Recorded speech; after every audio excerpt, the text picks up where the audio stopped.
the official sports voice of you, the Upstate fan. CBS Sports Radio. Live on the Free Odyssey app. You're offside. This is Offsides with Marc. Open, honest sports talk. The satisfaction that you get right in here. That's what it means to be an offsider. Are you bold enough for truth, the whole truth, and nothing but the truth? You can't handle the truth. The show is for you. Offsides with Marc Ryan.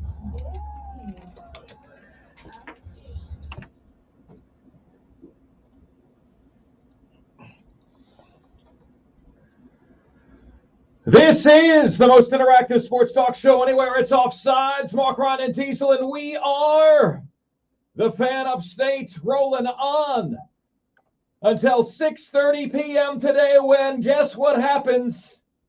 The first game of the tournament is going to be underway, and where is it going to be heard? Right here on your exclusive home for Westwood One's coverage of March Madness, right here on the Fan Upstate. We've got Southeast Missouri State against Texas A&M Corpus Christi. We've got Pitt against Mississippi State. Following that, the madness of March is here. Diesel, do you consider Southeast Missouri State, Texas A&M Corpus Christi, Pittsburgh, and Mississippi State, are they tournament teams?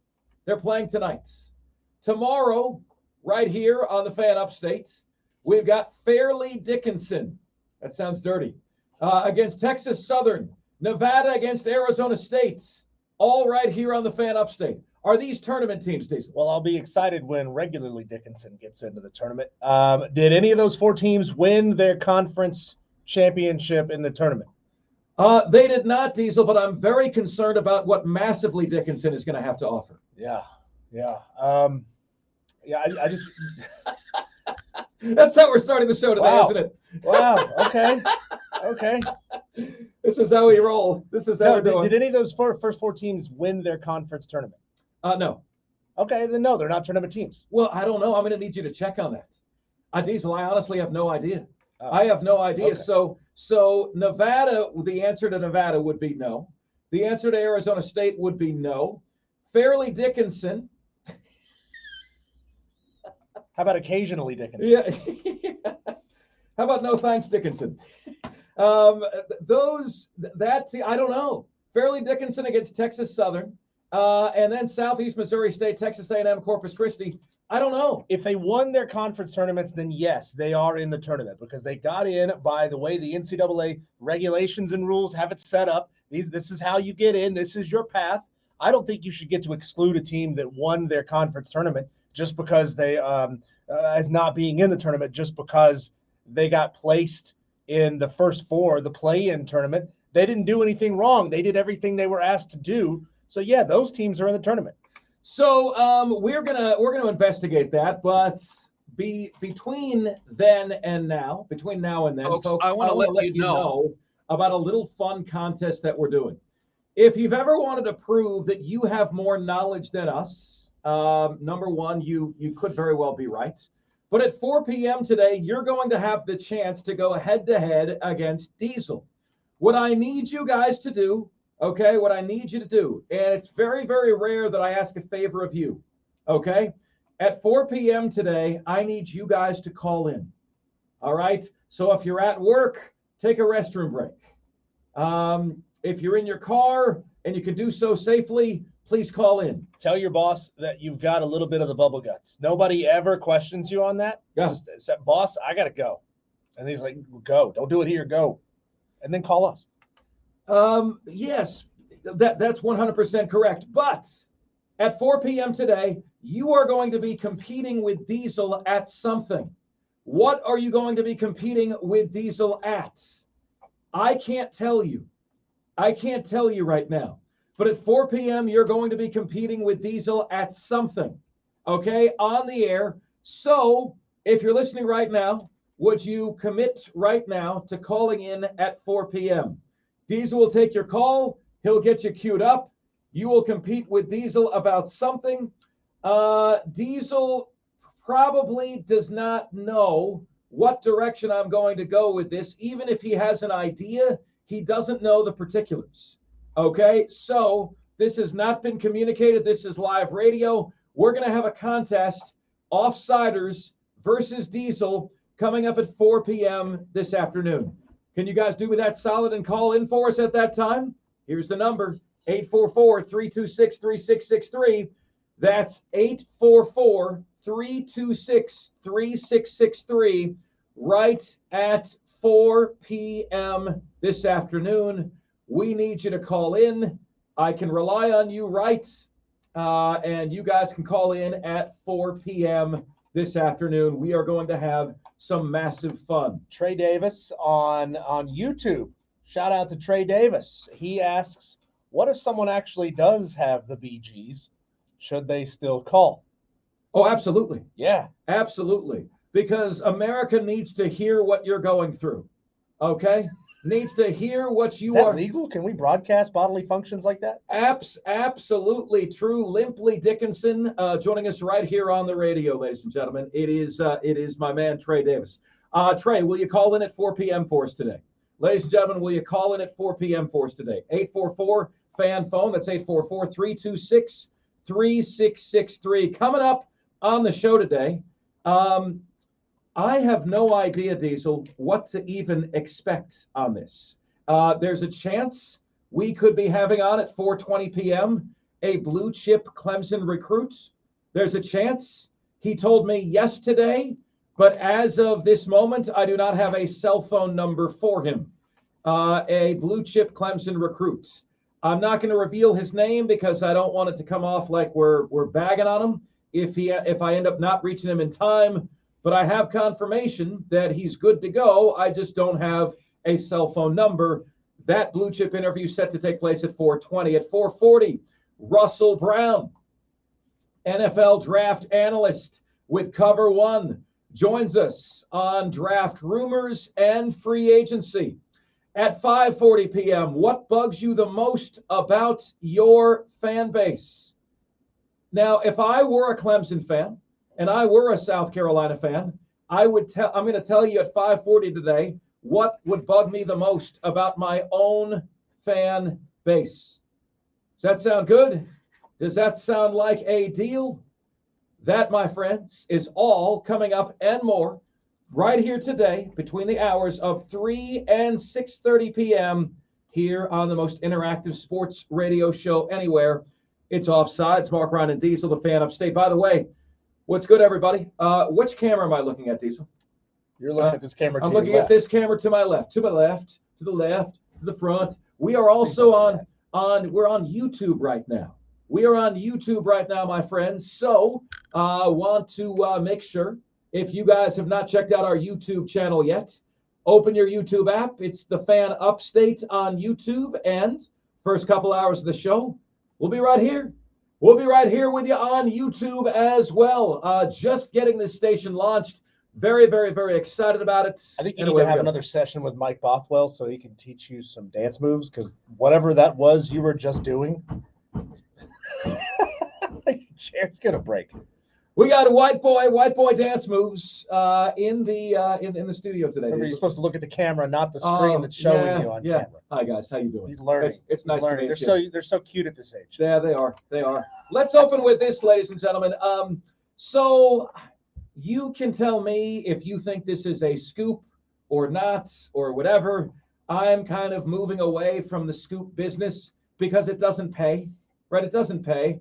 Like, you get information, you share information. So I am merely presenting it as information that I received today, okay? And you can make of it what you will.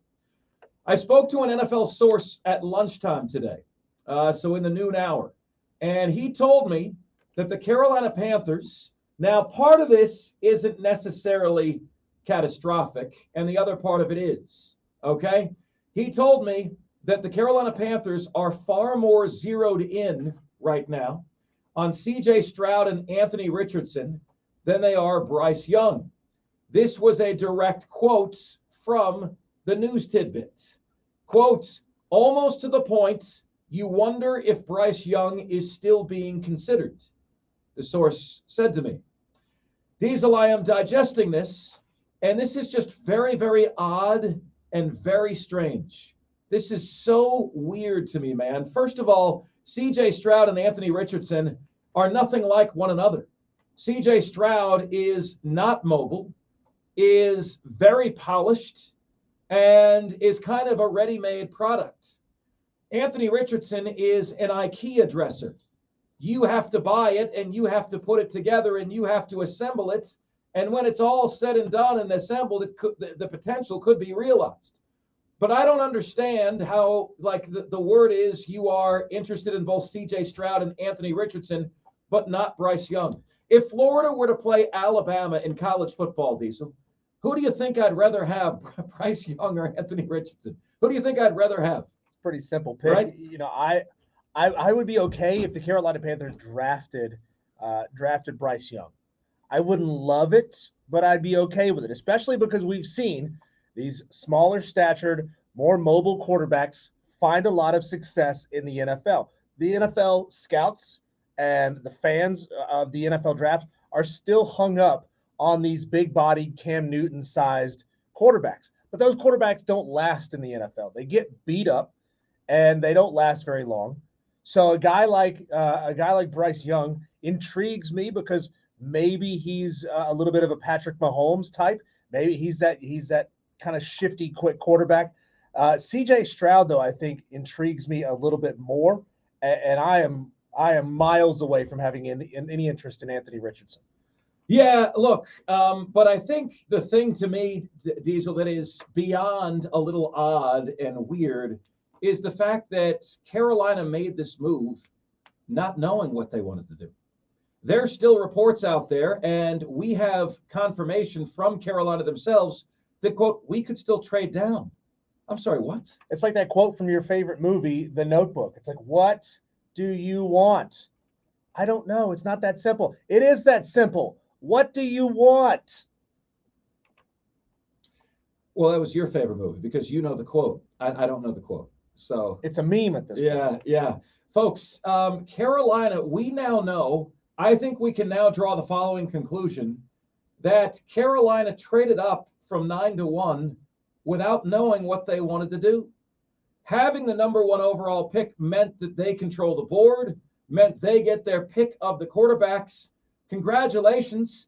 This is a B or a C level quarterback draft class. Okay. It's a pretty typical, pretty average quarterback draft class. They traded from 9-1 and they gave up, you know, depending on what you want to say, that they gave up a first round pick, 2 second round picks in DJ Moore. They actually gave up 2 first round picks, 2 second round picks in DJ Moore, but one is them giving their own number 9 pick for the number 1 overall pick. So their own first round pick, another first round pick, 2 second round picks, and DJ Moore. And they don't know what they want to do. They don't know where they want to go. They're talking about moving down. They don't know that they want to take Anthony Richardson number 1 overall, I was told, but if they like him, they could move down, but they're not sure how far they want to move down. Imagine for a moment that Carolina trades down from 1 to 4. Okay, let's say they trade from 1 to 4. And then let's imagine for a moment that Bryce Young, CJ Stroud, and Anthony Richardson go 1, 2, 3. My critique, ladies and gentlemen, is that this is a team that should have a much more clear plan if they're doing given that they've done what they've done. They should have a much more clear plan than this, and they don't. You know, that they don't know what they're doing. How could you be torn between CJ Stroud and Anthony Richardson? Well, what does that tell you? Frank Reich likes big quarterbacks, doesn't like smaller quarterbacks. Bryce Young, my source said, almost to the point where he's no longer being considered. Bryce Young. He wonders if Bryce Young is no longer being considered because they're zeroing in on CJ Stroud and Anthony Richardson.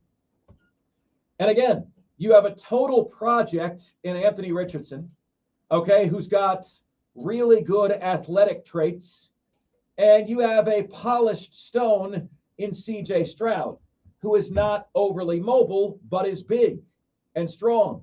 It's got a good arm. I don't get it.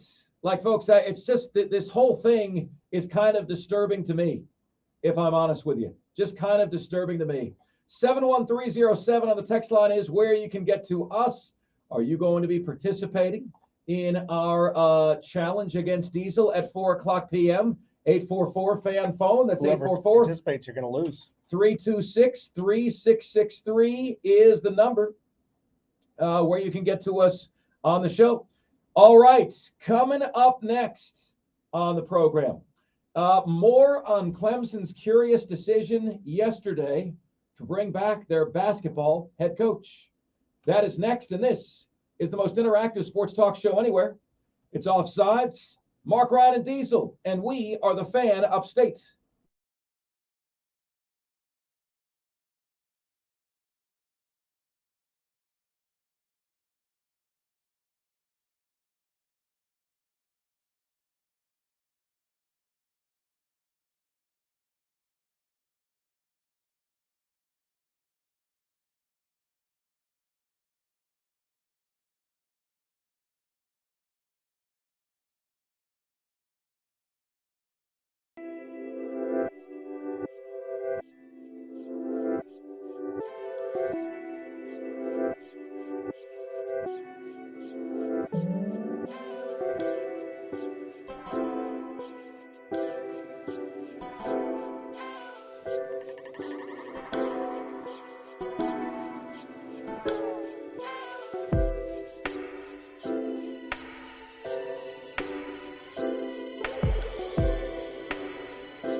For your prints are perfect, guaranteed.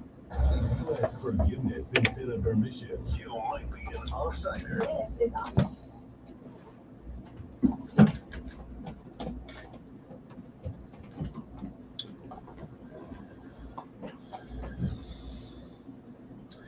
It's Offsides. Marc, Ryan, and Diesel. We are the fan upstate. Damon Stoudemire named the new head coach of the Georgia Tech Yellow Jackets earlier today. Dennis Scott, crazily enough, when Diesel and I listed the people that we can't believe follow us on Twitter, Dennis Scott follows me on Twitter, 3D. Remember him back in the day? Played with Shaq. He says the buzz is back on the flats on Twitter because Damon Stoudemire is the new head coach. Look, can you generate a buzz? Can you recruit? For Patrick Ewing, the answer was no. Are you young? Do you have energy? Or are you boring and are you old school? Penny Hardaway's young with energy. Patrick Ewing feels old and boring. And that's why, in my opinion, it didn't work at Georgetown. Do you have a magnetic personality? Are you engaging, right? So I think the same could be said right now about Brad Brownell. In case you were wondering how that is spelled, it is spelled BradBrownellell.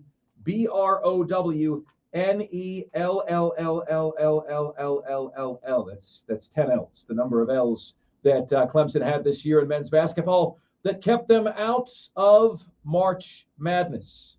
Folks, really, really interesting stuff. Did you know that Brad Brownell had a clause in his contract? All right, a clause in his contract where he gets a $200,000 bonus, Diesel, if Clemson is the 3 seed in the ACC tournaments. I kid you not. A $300,000 bonus if Clemson is the 3 seed in the tournament. And so he moved forward with that. He collects on that bonus, which is absolutely positively insane to me that they would offer that bonus. Now, yesterday, we got the word that Graham Neff was going to retain Brad Brownell for the 2023-2024 basketball season. And we ask you guys very openly, good move, bad move for Clemson. We are totally against it here on Offsides. We are completely and totally against it. And I feel like at this point, it is fair if you are a Clemson sports fan to question the commitments. of Clemson to men's basketball. And if you're wondering, well, Mark, how can you make that claim? How do you know they're not serious about it? Because, my friends, they have gone 13 seasons, and they are retaining a guy who's made the tournament 3 times. And the principal reason given for why he is being retained is because he, quote, should have made it this year. So if you get close but no cigar in your 13th year on the job, you still get retained. You're still waiting for dividends 13 years down the line. You know, and Brad Brownell said, Diesel, that, look, when you look at some of the teams that got in and we didn't, it sure is a head scratcher. Well, they beat Pitt and they beat North Carolina State 3 times and yada, yada, yada, and NC State is in and Pitt is in and Clemson is not. Those teams didn't embarrass themselves by losing 4 games they had no business losing to. Well, what this says is that making the tournament is not the standard. Making a tournament 50% of years is not the standard. It tells me that getting close to making the tournament is the standard. If you're in, great. If you're not in, still, you got close. You tried really hard. You gave it a great effort.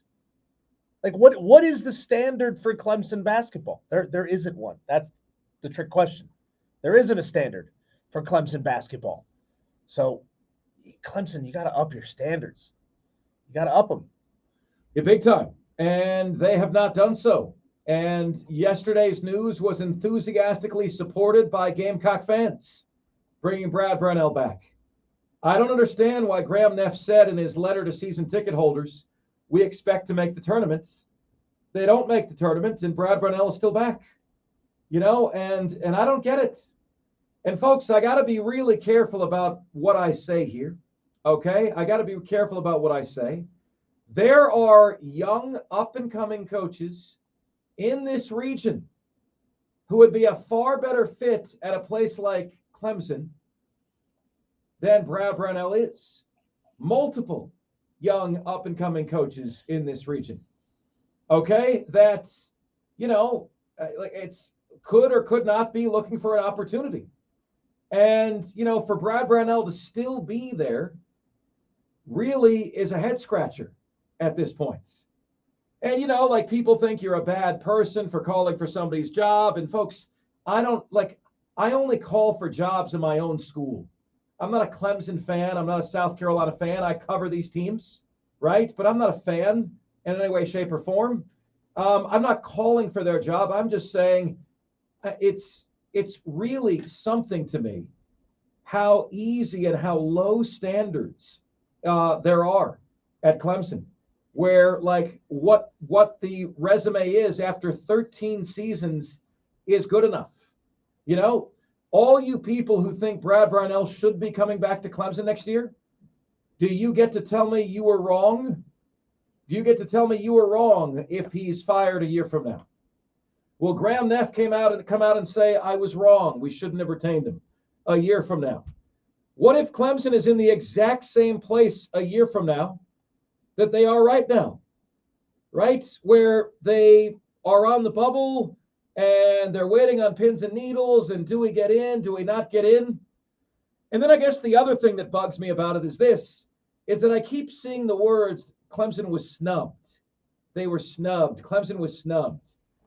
Snub means you deserve to get in, but you didn't, right? Snub for an Academy Award, snub for top billing. It means that you deserved something that you did not receive. Folks, every single person out there told you that that Clemson was not going to make the tournament. Every single person out there, Clemson's not going to get in. So how are they snubbed? Like seriously, show me the projection that had Clemson in the tournaments.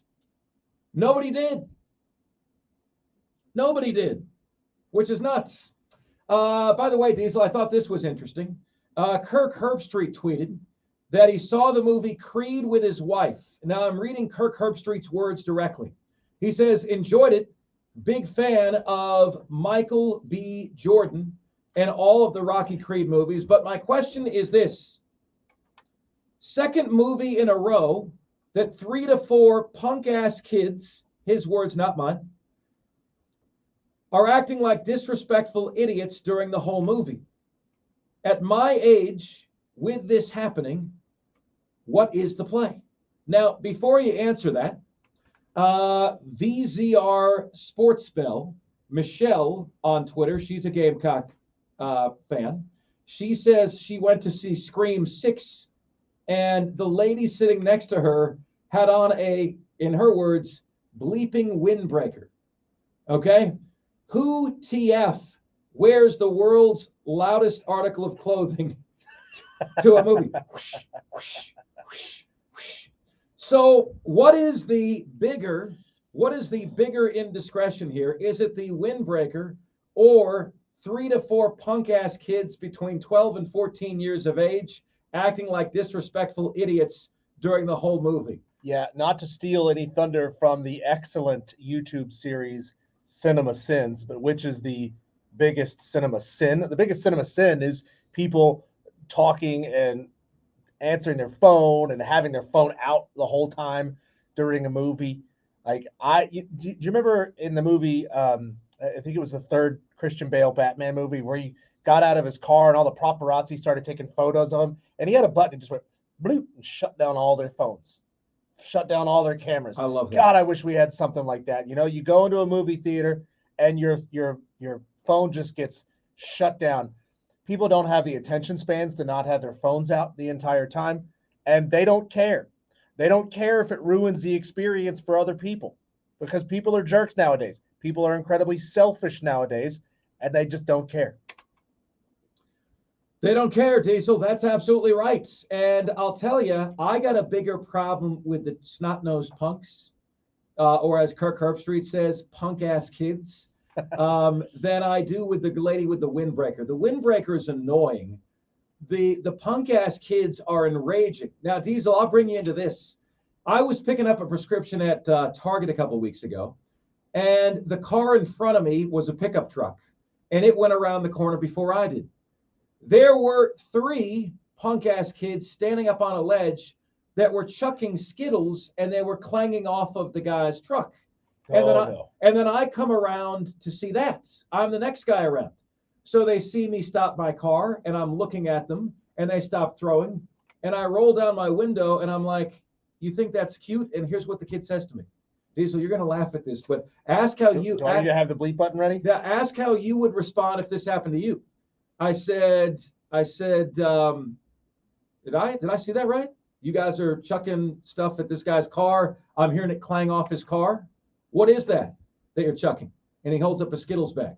And I said, how would your mom feel if she saw you do this? And he said, I don't know, ma'am. He said that to me. I don't know, ma'am. Like, you tell me, Diesel, the very definition of snot-nosed punks. Oh, right? Yeah. Something not too dissimilar happened to Ashley. She was in our apartment complex. There were a lot of cars in an apartment complex, and there were kids out in the road of the apartment complex throwing a football, like not a Nerf football, but like a regular football. And they were obviously not very good at throwing a football, and so they were clanging it off people's cars.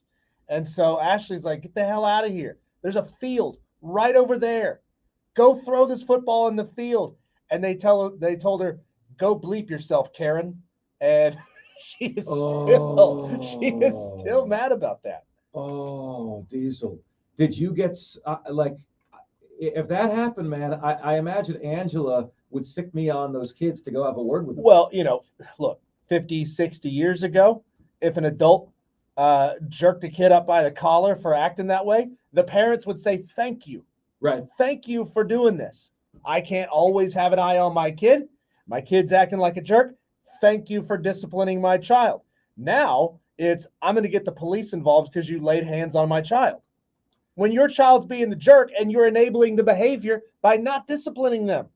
That's why we have a society of jerks everywhere. Yeah, man. Like these kids, I said to them, this guy in the truck probably thinks rocks are hitting his truck. And you could be doing damage to his truck with the Skittles. And you're throwing at him anyway. And I just said, man, that is not cool at all, man. That is like absolutely not cool at all. Like the most uncool thing you could do. But Kirk Herbstreit tweeted over the weekend that he's got these kids being snot-nosed punks the whole weekend. And what's the play here? He said, what's the play? Like they're being disrespectful. He's trying to watch Creed with his wife. What's the play here? I'll Diesel, those kind of snot-nosed punks, there's nothing Kirk Herbstreit can say to them that's going to make any effect. No, because it's going to get videoed. It's going to get put on the internet. Yeah. And he's going to look bad. Here's the way you handle this. And this is not the entertaining way to handle it. But you walk out, you grab an employee, said, you got to get these kids out of here. That's what you have to do. You have to miss 90 seconds of the film because of it. So be it. Maybe they'll say, all right, well, we'll give you, free passes into the showing of Creed. Because it's a popular movie, right? It's going to be showing on more than one screen. It's not going to be showing every 5 hours. Say, we'll give you free tickets to the next showing and another movie of your choice. But you go out there, you gotta get an employee, get them out of there, and you gotta say, look, I had to miss 2 minutes of this movie, 3, 4, 5 minutes of this movie because of this. You owe me free movie tickets. That's exactly the play. You got to get management at the movie theater to move those kids or to get them to shut up or to get them the hell out of here. Because the management sees they're losing money by having to give you free tickets. Yeah.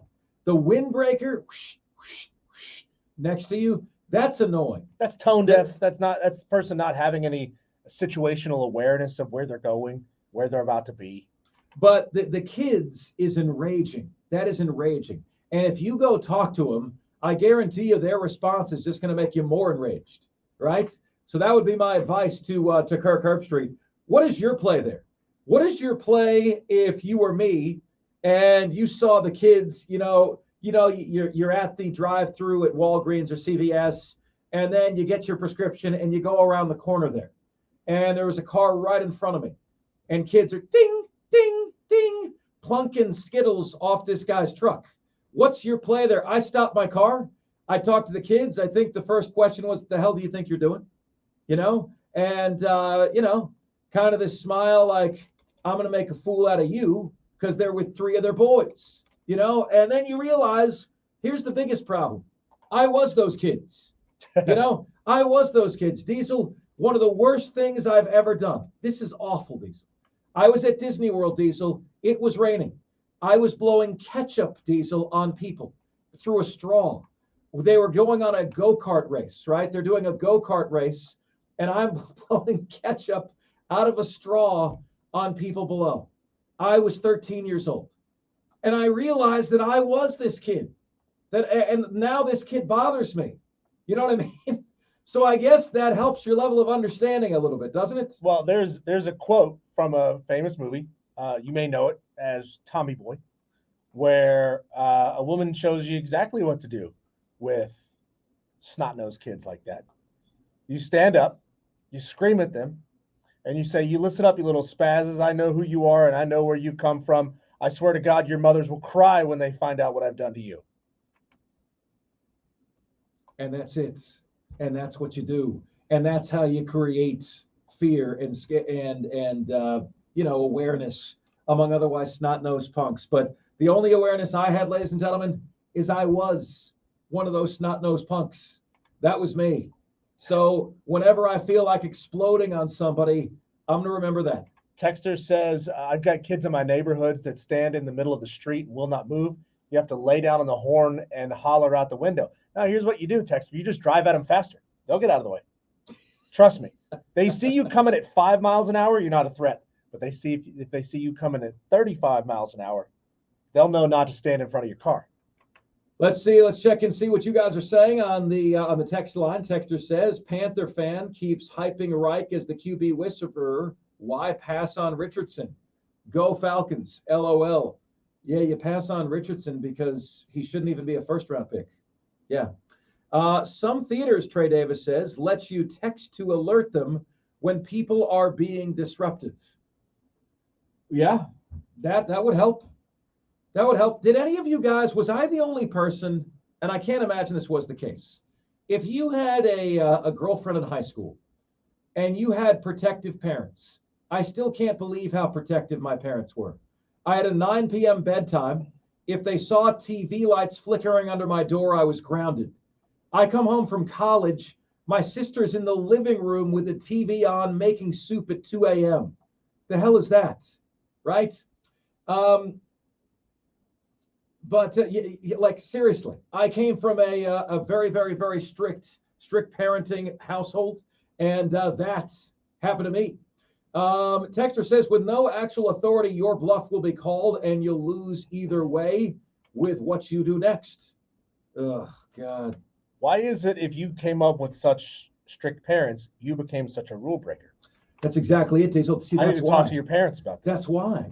Because, whenever you're acting up, I need to call them and get them to get you in line. There's something ingrained in your DNA. It's deep in your reptile brain. Yeah. That hearing them yell at you and tell you not to do something, it'll make you stop. Oh, it does. No, you're right. But I think Diesel, I think the same is true for any kid. But you know why? Because the worst feeling for any of us is making your parents disappointed. Is like disappointing your parents. That I'm is going to the need a worst direct feeling. line to Mr. and Mrs. Ryan. Yeah, got to make it happen. Texter says, Mark, if Clemson wins 3 of those bad loss games, 2 of them being ACC games, they would have been 26-7 overall and 16-4 in the ACC. That would have gotten them in. They were not snubbed. They done it to themselves. Yeah, can we stop with the word snubbed? They weren't snubbed at all. I got kids in my neighborhood that stand in the middle of the street and will not move. You have to lay down on the horn and holler out the window to get them to move while they're also saying whatever back to you. Whatever back to you. Whatever. God. Diesel, why holla at people when you can just speak to them in a reasonable volume? Like everyone says holla at me. Just speak in a reasonable volume. We'll be good. Okay, Karen. I tried to raise we need a male name for Karen. Kenneth. I tried to raise my kid right and be respectful. He's also 13 and a black belt, so he can protect himself from those snot-nosed kids. So says Scotty from BMW. Yeah, man. I was that kid. Unfortunately, I was that kid. Did you guys? So when you guys were growing up, did you ever have the high school girlfriend? And did you ever purposely go to a movie with your girlfriend for the sole purpose of just making out with her? You know, like maybe you get to second base at the movie theater. You know what I mean? I didn't do it in high school, but I have done it. It was after It high was school. after high school. Yeah, I was in my late 20s. Diesel, you don't have to do it in your late 20s. You have places you can be in your late 20s. Yeah, but I was there and wanted to make out. Because my parents were strict, the only place I could go with the girl I was dating in high school, okay, the only place I could go was the movie theater. And that was the only reason we went to the movie theater, because that was the only alone time we had, you know, and you're always in the back row and you're always hoping nobody sees you. Those were the days, Diesel. But yeah, I was a rule breaker. I am a rule breaker. But I think, Diesel, like when I got past the point of like blowing ketchup on people through a straw, you get to the point where you don't want to, like if you're mischievous, you don't want to harm anybody. I never wanted to harm anybody. These kids chucking Skittles at trucks and disrespectful during the movie theater. Good gosh. Texter says my male name for Karen is Leonard. That's the name. Let's stick to it. Hey, we're going to give you some observations on day 1, day 2 of NFL free agency. That, my friends, is next, and this is the most interactive sports talk show anywhere. It's Offsides, Marc, Ryan, and Diesel, and we are the Fan Upstate.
Rolling on until 6:30 p.m. today.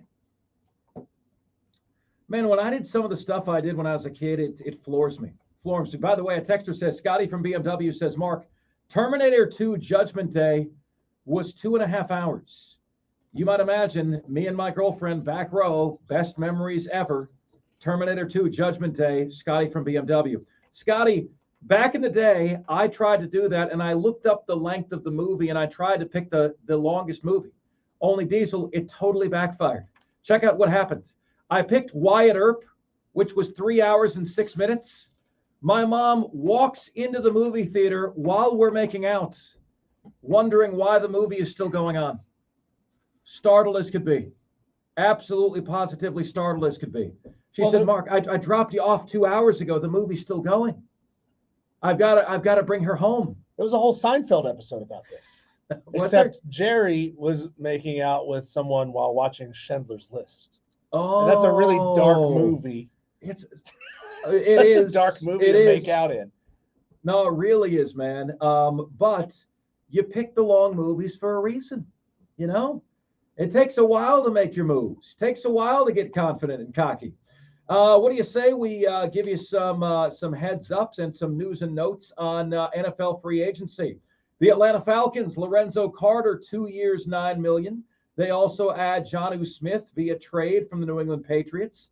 They signed Chris Lidstrom, guard, 5 years, $105 million, do the Atlanta Falcons, as well as David Onyemata, Bradley Pinion, Jesse Bates III, and Caden Elis. Now, Jesse Bates comes over from Cincinnati, the safety, 4 years, $64.2 million. The Buffalo Bills beefing up their linebacker core. That was an area of concern over the season thus far, over last season. Matt Milano, Tyler Matakevich, 2 years and 2 years for both. The Carolina Panthers, on the other hand, have added, well, they bring back Bradley Bozeman, their center. Terms are 3 years, $18 million. Bradley Bozeman is a guy that really took to the community, really has done a great job taking to the community, and they love him. Good player. They also add Shai Tuttle, a defensive lineman from the New Orleans Saints. He gets 3 years, $19.5 million, including $13 million guaranteed. And the safety, Von Bell, also from the Cincinnati Bengals. Boy, Cincinnati has lost both of their starting safeties. 3 years, $22.5 million for Von Bell, including $13 million guaranteed are the names that are out there. Of course, Baltimore has applied the one of the two franchise tags to Lamar Jackson. That allows other teams to make an offer for him, and Baltimore the chance to match. And we are still awaiting a decision from Aaron Rodgers. What a shock. Still waiting a decision from Aaron Rodgers. He just can't decide. Hey, New York, you do realize if he picks you, you're going to be going through this again a year from now, right? I told you, one of these days he's going to think about starting to consider coming to a decision. Las Vegas Raiders get Jimmy Garoppolo. They said that Garoppolo is a better cultural fit than Derek Carr. What does that mean? I like Jimmy Garoppolo.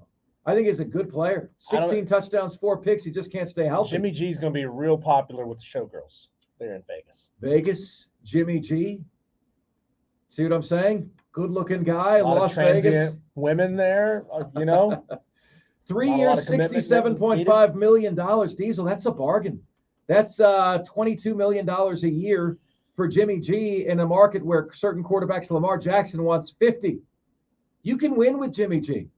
I like the Jimmy G signing. As a matter of fact, if you told me that the Carolina Panthers had signed either Derek Carr or Jimmy Garoppolo, I'd have been so much better off in terms of my feeling than what they actually did.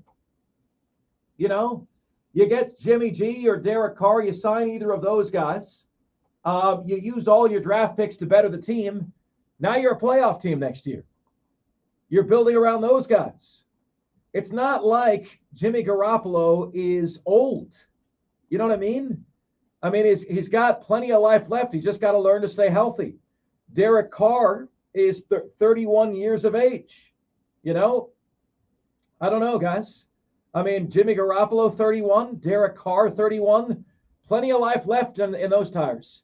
That would have been the move if I was Carolina, but no such move was made.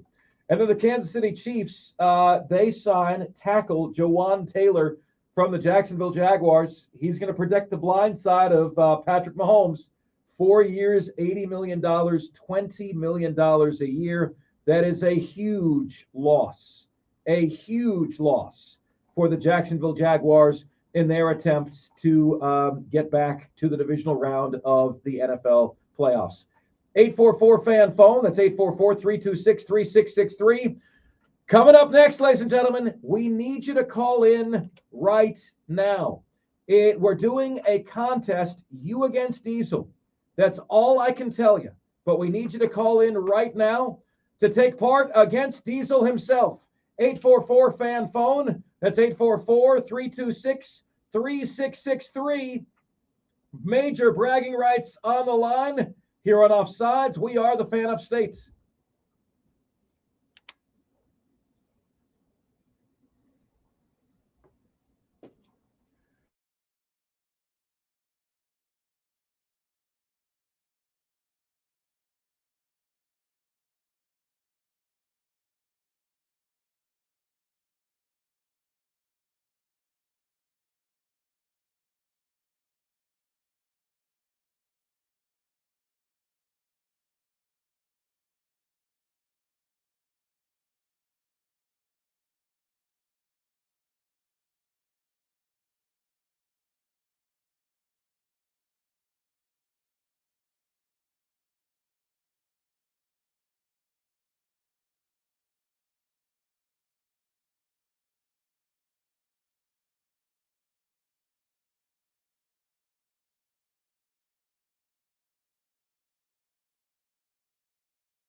All right, here we go, my friends. It is time for the Offsides March Madness Game Show featuring you against Diesel. Appreciate two offsiders for giving us a call. Disappointed in the rest of you, if I'm honest with you. We don't ask much. When we ask you to fill the phone lines to take part, we want you to do just that. I know there's about, at any given moment, there's about 12 to 15,000 of you guys listening at any given moment. You know, if we say, hey, look, we need you at 4 to call in, my expectation is that you're going to do that. So thank you to the two that did call in.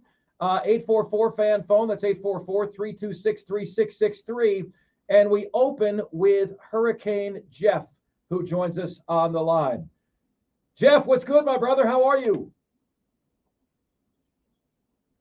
Man, I'm doing well, man. I'm doing well. You are a P1. We appreciate you. Your participation in our contest has been outstanding. The upset pick contest. We appreciate you so much. So, Hurricane Jeff, let me explain to you what's going to happen here today, okay? Jeff sounds like he's on a job site. Yeah, you do. You do. Jeff, here's what's going to happen today, my friend. I am going to give you... Are you okay, Jeff? I just want to make sure you're not being shot. Okay. Okay. I'm going to give you, okay, I'm going to give you the team, and you're going to have to give me the mascot and where they are. Okay, like where are they located? Where is the school located?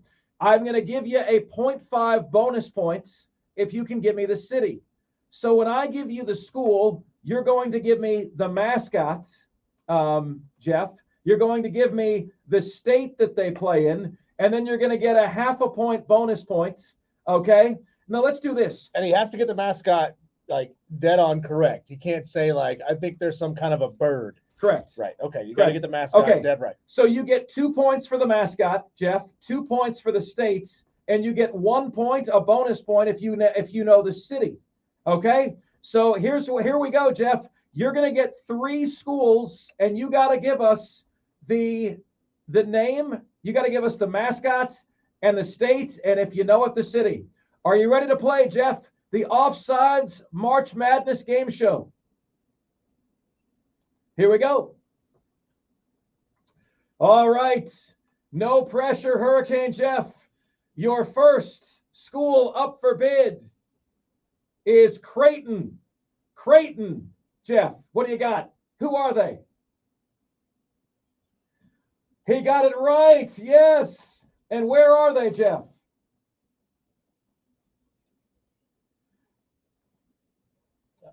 No, that is incorrect. They are not in Indiana, but you do have 2 points.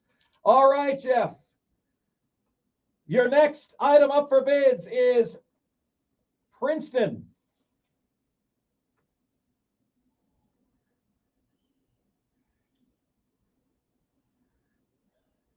Oh, I know this one. Come on, Jeff. I know this one.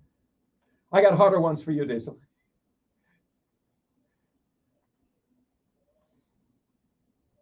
I should get a chance to steal. No.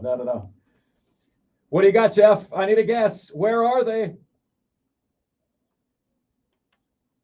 Okay, and where do they play? Where do they play, Jeff? They do not. All right, Jeff, your final question. Oral Roberts. No dirty jokes, Jeff. No dirty jokes. Oral Roberts, okay? Where do they play? In my mouth. Cut it out, Diesel. All right. All right, Jeff. What do you got? Oral Roberts, the mascot, and where they are.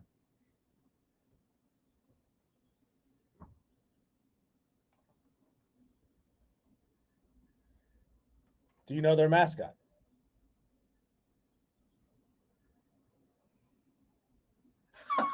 That doesn't. Oh, good guess, but also no. Also no. Ouch. So, Jeff, hang on the line. You got 2 points, my friend. You got 2 points. It is time for Diesel to have a chance to beat you. By the way, I don't know Oral Roberts' mascot either. But I do know that the Princeton are the Princeton Tigers, and they are in Princeton, New Jersey. There you go. You So got I'd that beat right. you on just that one, Jeff. Here are your three, Diesel. Here are your three. Are you ready? Ooh, here we go. Texas Southern University. Texas Southern. TSU. They have a logo that looks very much like the Texas A&M logo. I'm going to say that Texas Southern are. I'm going to say that they're the Bulldogs. That is incorrect, Diesel. But they are in Texas. That is correct. Hey. What city are they in Texas? I have no idea. Okay, I have so he no has idea. two. I'm going to say, if I had to guess, I'm going to say Corpus Christi. That's incorrect. Okay, we keep it going, Diesel. Iona, Diesel. Okay, Iona is in the state of New York. They are the Gales. That is correct. +2 and +2. Do you know the city, Diesel? Is it Iona? No. Okay, then. It's New Rochelle. You should never get that. Rochelle. Yeah. So last one for you, Diesel. Give me the mascot for Grand Canyon University. Grand Canyon University. I'm going to. Miners? Good guess. The Antelopes. Ah. The Antelope. But Diesel gets 6 points. But it's Grand Canyon University. Are they in Texas? Where's the Grand Canyon, Diesel? Well, the Grand Canyon spans multiple states. It's Arizona. Is it all in Arizona? Yes. It's Yes. 100% in Arizona? I believe so. You believe so, so you don't know so. Well, when people go to see the Grand Canyon, they go to Arizona. Well, yeah, I figured it was, grander than that. Grand enough to be in more than one state. Grand Canyon is in Phoenix, Arizona. Okay, so Hurricane Jeff, come back on the line here momentarily. Appreciate your participation, buddy. Diesel beat you 6-2. Thanks for calling us up, okay? You got it, buddy. Okay, we keep the contest rolling. And it is Gary who joins us on the line from Gurr. Gary from Gurr joins us on the line. Gary, are you feeling confident today, my friend? At least he's honest. Not feeling confident at all. Gary, here are your schools. Providence, Gary. Providence. What is the mascot and where are they?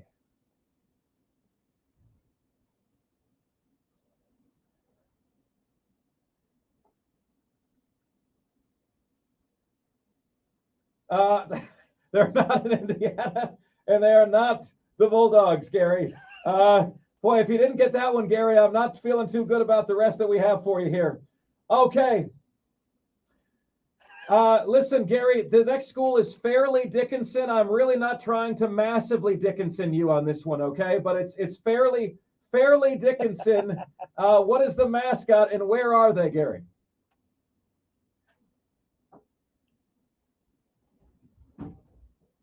Live radio, Gary.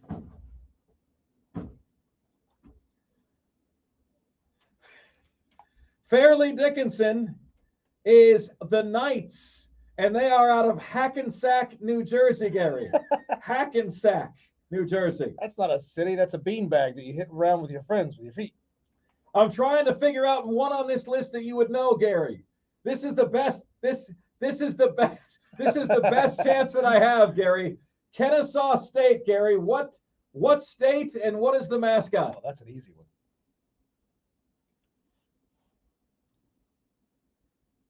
And what's the mascot? Oh, you got 2 points. You got 2 points out of Kennesaw, Georgia. Kennesaw State is? The Owls. They are the Owls. So it's a suburb of Atlanta, but it's not Atlanta. You had to give us the right city. Okay. Here you go. We'll see if Diesel can beat you. Diesel, here you go. Howard University, Diesel. Ooh, Howard University are the Bison. Correct. And Howard is in, I believe Howard's in Washington, D.C. Correct and correct. Look at Diesel. Colgate. Brush with Colgate, Ooh. Diesel. Colgate are, oh man, I honestly don't know. Colgate. are, I'm going to say they're like the Patriots. Not far away, but no. And I'm just gonna guess here and say that Colgate is in Pennsylvania. Not far away, but no. Oh. Colgate is the Raiders, and they are in Hamilton, New York. Okay. Hamilton, New York. All right, Diesel, your final guess. Drake, Diesel. Drake are the Bulldogs. Correct. And Drake is in Illinois. You got the right letter right, but no. It is Iowa. But Diesel got 6 points both times. Our contestants only got 2. Gary Fry. How do you feel, Gary? You got 2, my friend. Like you got 2 points. You got a point. You got 1 right, Gary. This is good. This is very good.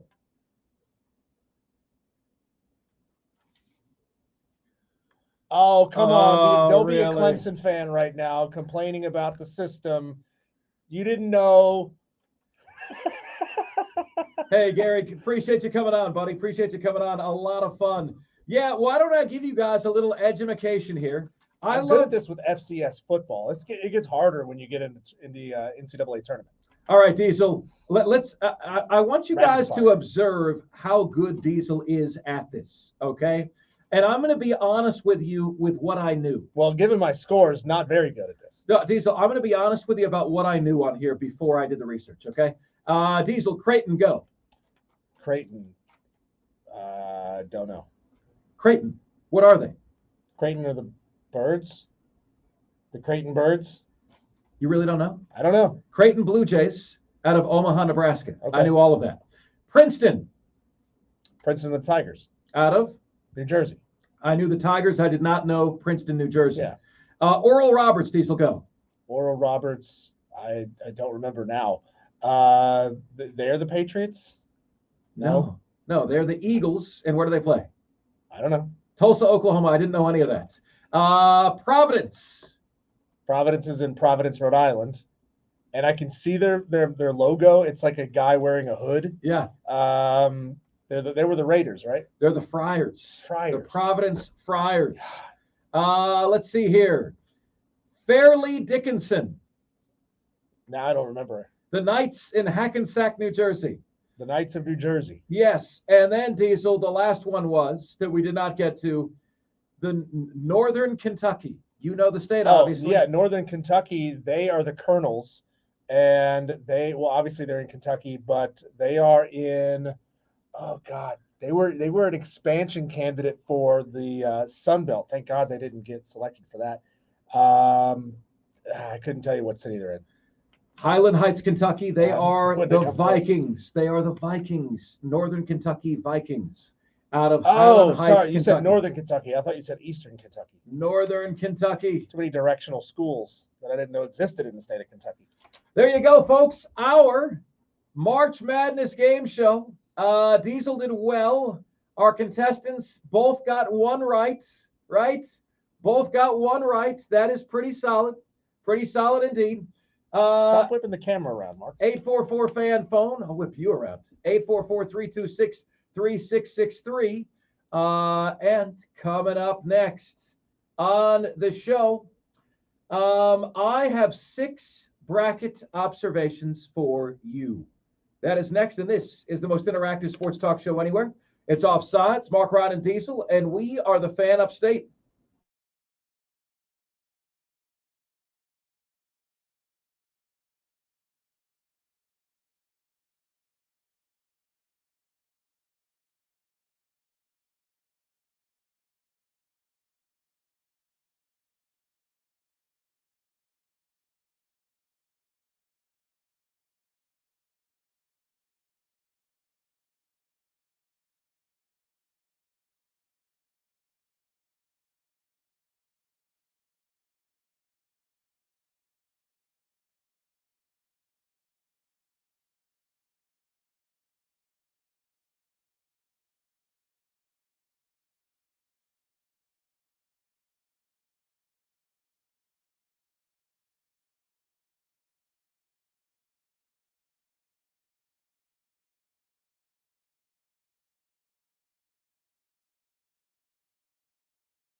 Offsides with Marc Ryan, only on the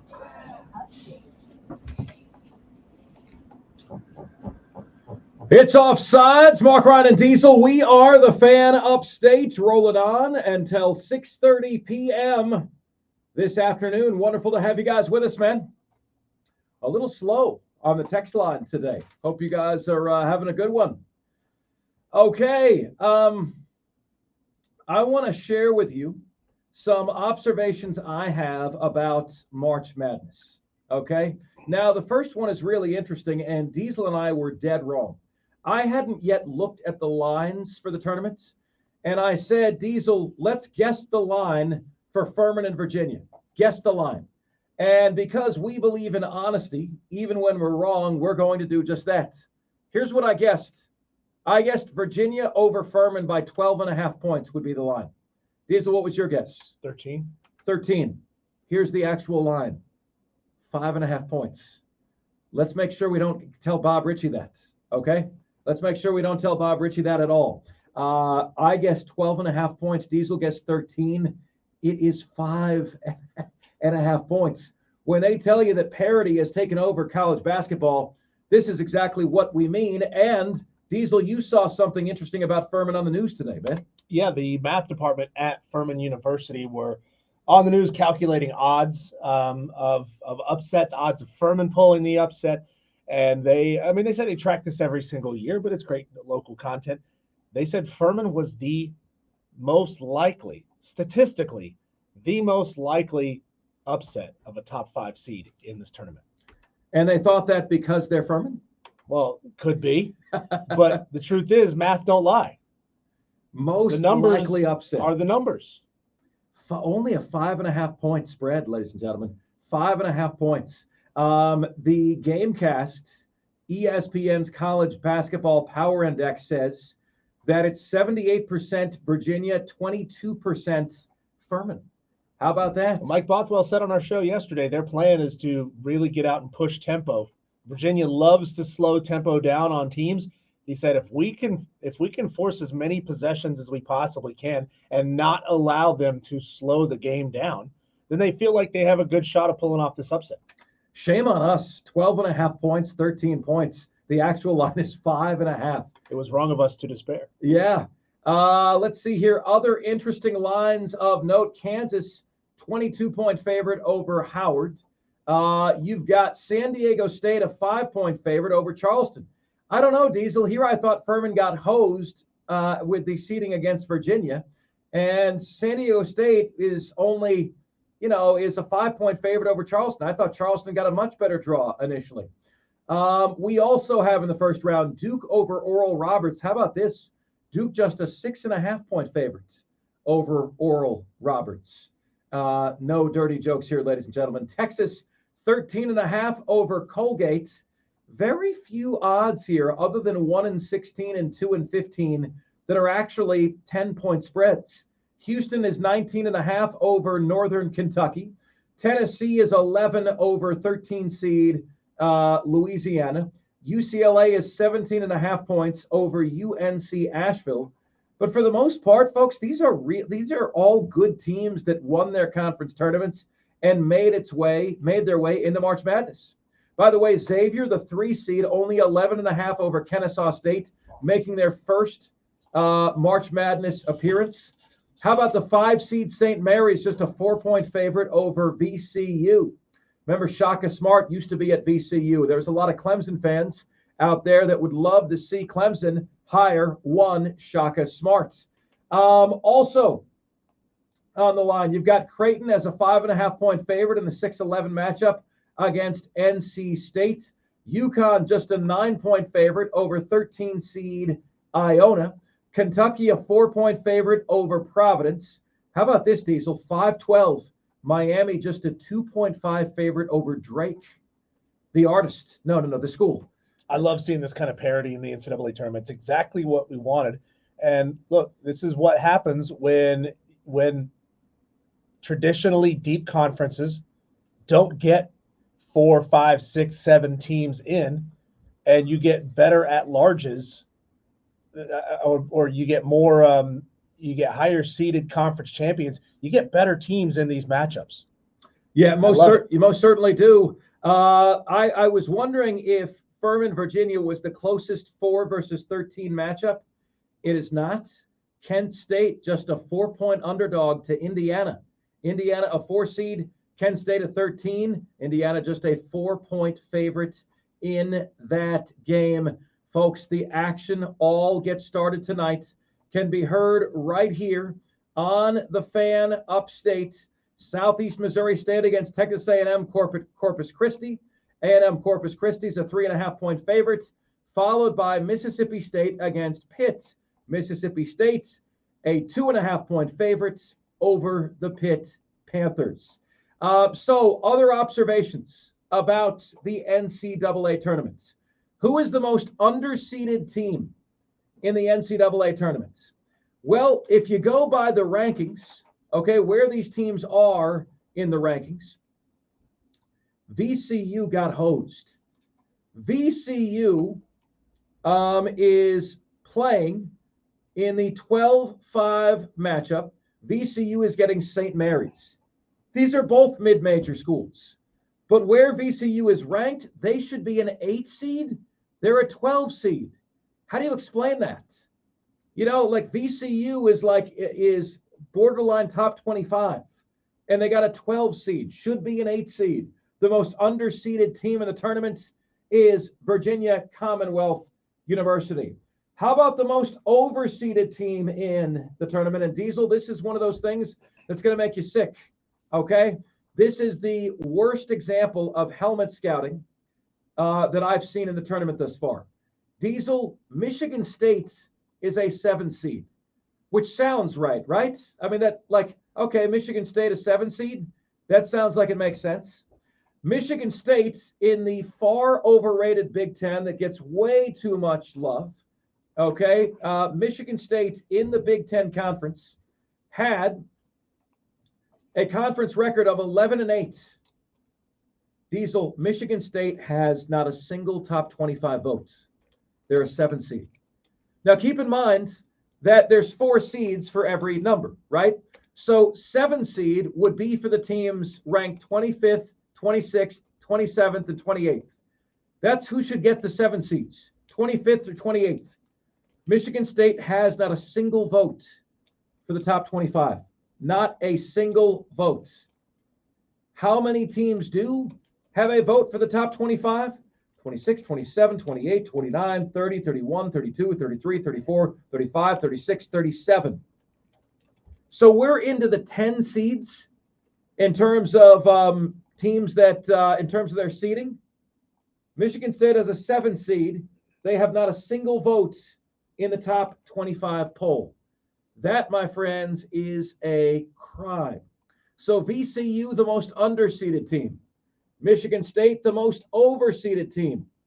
What is my favorite matchup of the first round? How about Princeton against Arizona in the 2-15 matchup? The prototypical Princeton will screw you if you are not ready for their system and all of their back cuts. They will absolutely positively depants you from a basic standpoint, from an X's and O's standpoint. If you are not ready, you will be screwed against Princeton. I'm excited. Arizona, the 2 seed, Princeton, the 15 seed. We've had 1-16 upsets. We've had 2-15 upsets in recent years. Could Princeton knock off the 2 seed, Arizona? Then my national championship pick, it goes to the Houston Cougars, my hometown of Houston, but also the number 1 ranked team entering the tournament. Kelvin Sampson is an absolute witch at developing programs. Houston, number 1 in the coaches poll. Alabama, number 2, 31-3 overall record for the Houston Cougars this year, and the ranked number 1 in America in defensive efficiency. They were 17-1 in the American Athletic Conference, 17-1. Their only loss came to the team that finished in 2nd place. That would be Memphis. good gosh, Houston is so good, so dominant, man, so dominant. So I'm going with the mid-major champion. I'm going best matchup, Arizona-Princeton. Most overseeded team, helmet scouting extraordinaire, is Michigan State. Most underseeded team, Virginia Commonwealth. Most likely upset of the tournament. You didn't expect to get anything less from us, did you? Furman over Virginia. Give me Furman over Virginia. Heck yeah, man. Most likely upset. Now, me saying that I thought the line would be 12.5 doesn't mean I think Furman doesn't have a chance. It's where I thought Vegas would set the line based on the recent power of Virginia and what they've been able to achieve and the relative unknown that is Furman. But no, Las Vegas says, no, we know that Furman is a hell of a basketball team. Bob Ritchie, Furman, believe it or not, has a slightly better record than does Virginia. But as you guys know, you don't need me to tell you that even in a down year, the ACC is a better conference than the SoCon Conference is. The SoCon Conference is ranked 12th. The ACC is ranked 7th. Furman is 27-7. Virginia is 25-7. 12:40 p.m. on True TV from Orlando, Florida. Furman against Virginia on Thursday. What matchup are you most looking forward to on Thursday and on Friday? 844 fan phone. That's 844-326-3663 is the number to get to us on the show. Texter says, Mark, just an FYI, the Falcons are off to a great start in building in free agency. Yes, but you're spinning your wheels at quarterback, Texter. You don't have the quarterback. Desmond Ritter's not that dude. Texter says, Mark, Clemson needs to finally pull the trigger and fire Brownell. We are stuck in a Tommy Bowden football age of mediocrity. Until we spend some money and get a quality coach in there, we'll never get to the next level. We have the facilities and are in a region where we can be competitive in our recruiting. Can't keep extending this guy every time he has a halfway decent season. Amen, Texter. He does just enough not to get fired. Yep, the line out of Office Space. You know what that relationship reminds me of, Clemson and Brad Brownell? It's the parents who enable their kids. The parents enable their kids to underachieve, to not do their homework. There are no consequences for lack of performance. There's none of that, right? And, it's the worst message to me that Clemson is sending is that after 13 years of that garbage, Clemson is sending the message that what Brad Brownell has done is enough. Brad Brownell, you meet the standard. You meet the criteria. That diesel, that makes me so sick. If I am a Clemson fan, it makes me so sick, man. Well, the sad thing is, again, the standard is not making the tournament. It's getting close to making the tournament. So you can be on the bubble, a bubble team. I think a bubble team is Clemson's standard for basketball. Just get close. Have a good enough season that you're close. It's okay if you lose to a handful of teams that are far beneath you, quad 3, quad 4 losses, teams that you should be beating. That's okay. It's no big deal. I mean, why are enough people or more people not focusing on Brad Brownell's bad losses this year? Great teams don't have bad losses. Great coaches don't allow you to lose to those Exactly. teams. We've got so many people saying, well, what about the wins over NC State? What about the wins versus Duke? Well, those don't mean as much when the entire conference is down. So no, that win, see, these people are propping those wins up on a pedestal like there's some great wins. They're okay wins. They're okay wins. Not saying they're bad. But when all you have are okay wins, but you have some really bad losses, that's why you get left out. But so many people are arguing, oh, Duke, we beat Duke. Oh, we beat NC State you're jersey scouting. That's all you're doing is your jersey scouting. You're not taking into account the way that the voters, the way that the committee, the way that the rankings and power ratings feel about those teams. It doesn't mean as much to beat the name on that jersey anymore. Not this year. Not this year. If this was a great season for the ACC and Clemson was still beating those teams that way, it might have been enough to get you in. Text Diesel, I would just say one thing. There's only one thing that warrants being placed on the pedestal, and it's not NC State. Okay, it's definitely not NC It's a word State. we can't say on the It's radio. not Pitt. It's not any of these things. Okay, it's blank Willow. I picked Furman and College of Charleston to advance in the first round. Texter says. By the way, Diesel, you know what we got to get to today at 5:20. Let's get to our bit with Mike Bothwell from yesterday. We caught up with Mike Bothwell right at the end of the show. He's given you our March Madness diary, bringing you behind the scenes as Furman gets ready for their March Madness game on Thursday. That is what we need to do. Also, coming up next, we will talk NFL free agency. We will talk NFL draft with our guy, Russell Brown of Cover One. That is coming your way next. This is the most interactive sports talk show anywhere. It's Offsides, Marc, Ryan, and Diesel, and we are the Fan Upstate.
It's Offsides. Marc, Ryan, and Diesel. We are the fan upstate. Wonderful to have you guys with us. It is National Pie Day, ladies and gentlemen. National Pie Day. We are going to have a debate on this, okay? But for the time being, I'd like to ask you for your favorite pie, okay? Now, it's not that kind of pie. It's the pie symbol. That's the national day it is. You know, now we have a national day for everything. But for starters, I would like to know what your actual favorite pie is. You could hit me with an apple pie, a raspberry pie, a blueberry pie, a pizza pie. You could hit me with any of those on Pie Day. What is your favorite pie? Joining us right now on the line is somebody who, it's my first time meeting him. I've respected his work for quite some time. He's a national scout for Cover One out of the great state of Michigan, Russell Brown. Russell, great to meet you. How are you, man? Doing well, Russell. Russell, so on National Pie Day, I need to ask you, Russell, first things first, are you a pie or a cake guy? You can only have one, cake or pie.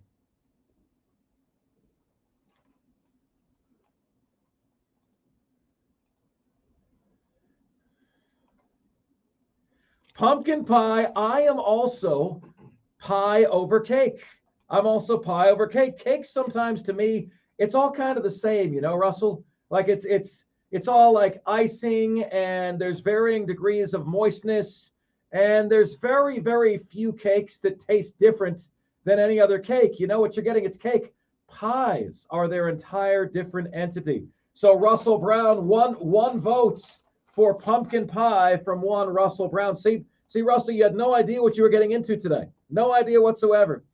So Russell, I'm hopeful that you can make me feel better about myself. I've said the Carolina Panthers trade up to number one is one of the worst trades that I've seen in the draft that I can remember. Not only did they give up the farm to move up 8 spots, 2 firsts, 2 seconds, and a young Pro Bowl wide receiver, DJ Moore in his prime, but now they don't even seem to know what they want to do at number one. They moved up all that much to just kind of control the draft and, you know, be the warlord of the draft. And they don't even seem like they know what they're doing at this point. They might trade back down. Bryce Young seems to be out. I spoke to a source today who said that, Bryce Young is not really being mentioned in association with the Carolina Panthers, that they're really zeroing in on CJ Stroud and Anthony Richardson at this point. Do you have anything that can make me feel better about this? Because I'm pretty apoplectic about it right now.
If Trevor Lawrence is a 10-level prospect, what's the best quarterback coming out this year, Russell?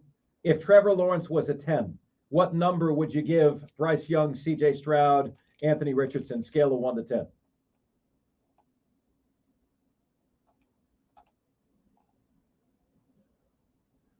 Oh.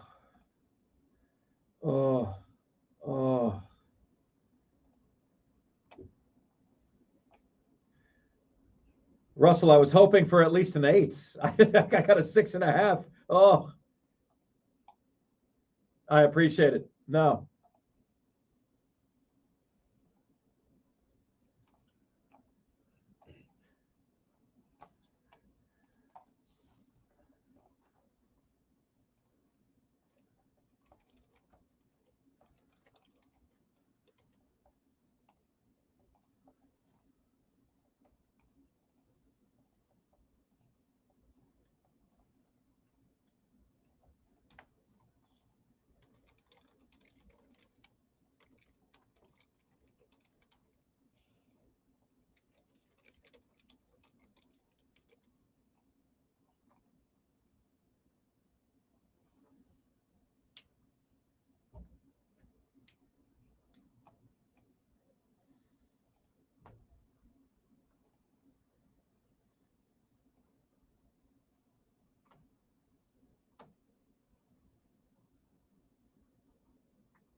Russell Brown, I want to make sure I quote you accurately here because look, we always love to post content from the guests that we have on. I want to make sure you had Bryce Young at a 6.5, C.J. Stroud as a 6, Anthony Richardson as a 5.5, and Will Levis as a 5. Did I get that right, or did I reverse any of them?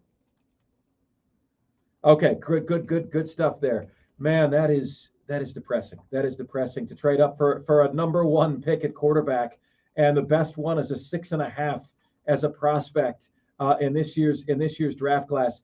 Early free agency, Russell. What stands out to you among the moves made thus far?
What are you hearing, Russell, about Jalen Carter? You know, a point could be made to take him off people's draft board, given that, you know, he lied to authorities, given that he was involved in an accident that was a fatal accident that seemed to be just the absolute worst judgment possible, and given the fact that he had been pulled over and warned to stop speeding, and he, you know, continued to participate in this activity that led to the death of a staffer and one of his teammates. What are you hearing about where he may go? I realize and guys like this tend to go higher than you think because it only takes one team to prioritize his football playing over the off the field stuff.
Jalen Carter at 6 could go as high as 6. We will see if that happens. If you were to pick a favorite today, if you were to predict, Russell, who is the NFC North winner in 2023, who would you say?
And finally, Russell, Aaron Rodgers, I just can't believe that the Jets allowed him to manipulate them out of getting another quarterback. Derek Carr came and gone. Jimmy Garoppolo came and gone. I'm not so sure that Aaron Rodgers, 16th in quarterback rating, 21st in QBR, is better than those guys at this point. And now they're just waiting on pins and needles. I certainly can understand why Green Bay is over this. Is it a fool's errand to pursue Aaron Rodgers at this point?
Russell Brown on Twitter at Russ, R-U-S-S, NFL Draft, National Scout for Cover One. Great meeting you, Russell. Great content. Wonderful insight. Thanks so much for the time today, man. All right, take care. Russell Brown on the NFL Draft out of Michigan with some good intel there. How about that, ladies and gentlemen? If Trevor Lawrence was a 10 as a prospect, where is Bryce Young? C.J. Stroud, Anthony Richardson, 6.5, 6, 5.5, 5. Ay caramba. The top 5 at 5 is coming your way next here on Offsides. We are the Fan Upstate.